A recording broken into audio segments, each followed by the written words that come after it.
Tahukah Anda bahwa banyak ahli Alkitab percaya sekitar 80% nubuatan yang dinyatakan di Alkitab sudah digenapi, sedangkan sisanya sekitar 20% lagi berkaitan dengan akhir zaman dan kedatangan Yesus yang kedua kali masih menantikan masa penggenapannya.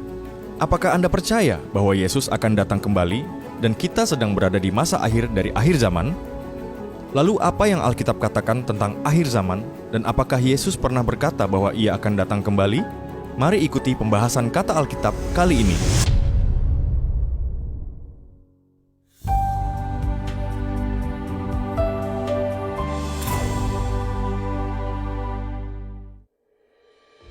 Banyak orang ingin tahu tentang apa yang akan terjadi di masa depan. Bahkan murid-murid Yesus pun ingin tahu tentang hal tersebut dan bertanya langsung kepada Yesus.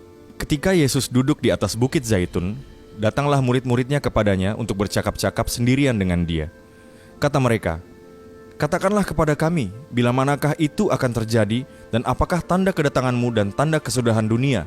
Matius 24 ayat 3. Kepada para muridnya, Yesus menjelaskan tentang akhir zaman.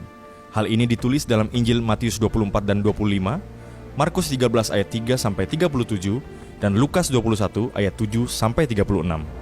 Ia menegaskan bahwa tidak ada seorang pun yang tahu dengan pasti kapan akhir zaman atau kedatangannya yang kedua kali itu terjadi. Markus 13 ayat 32. Hanya Bapa saja yang tahu. Tetapi Yesus memastikan bahwa Ia akan datang kembali untuk menjemput kita yang percaya kepadanya, seperti yang dituliskan dalam Yohanes 14 ayat 7. Dan apabila aku telah pergi ke situ dan telah menyediakan tempat bagimu, aku akan datang kembali dan membawa kamu ke tempatku, supaya di tempat di mana aku berada, kamu pun berada. Walau kita tidak tahu kapan waktu kedatangannya, namun Yesus mengungkapkan bahwa ada tanda-tanda yang bisa kita lihat bahwa waktunya sudah dekat. Dan Ia juga memberikan peringatan-peringatan yang wajib kita taati sehingga bisa melewati berbagai kesukaran besar yang akan terjadi menjelang kedatangannya kembali. Apa saja itu? Pertama, kita harus waspada dan selalu berjaga-jaga.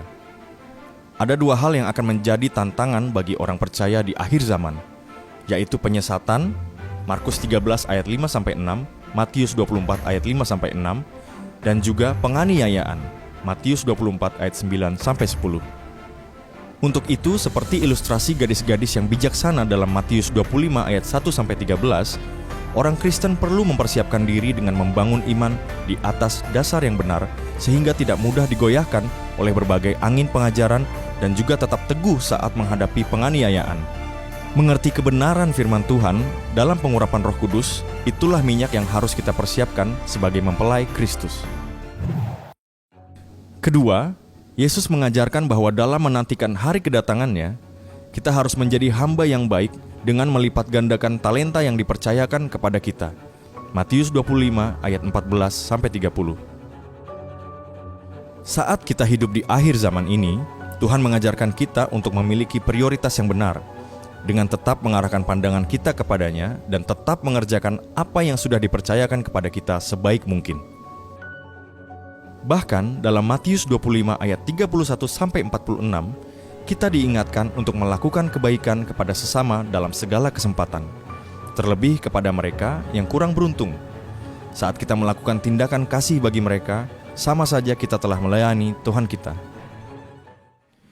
Yang ketiga, yang terpenting dan merupakan amanat agung Yesus Kristus, yaitu memberitakan Injil.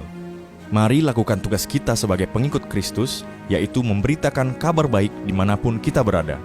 Sebab Yesus berkata, "Dan Injil kerajaan ini akan diberitakan di seluruh dunia, menjadi kesaksian bagi semua bangsa, sesudah itu barulah tiba kesudahannya." Matius 24 ayat 14. Ya, dengan memberitakan Injil, kita sudah ambil bagian dalam penggenapan nubuatan akhir zaman. Apakah Anda rindu untuk memberitakan kabar baik kepada Indonesia? Mari bersama kami memberitakan kabar baik tentang kasih Tuhan dan memuridkan bangsa ini melalui berbagai program CBN Indonesia. Inilah saat penuaian. Mari berani bergerak memberi dampak untuk Indonesia.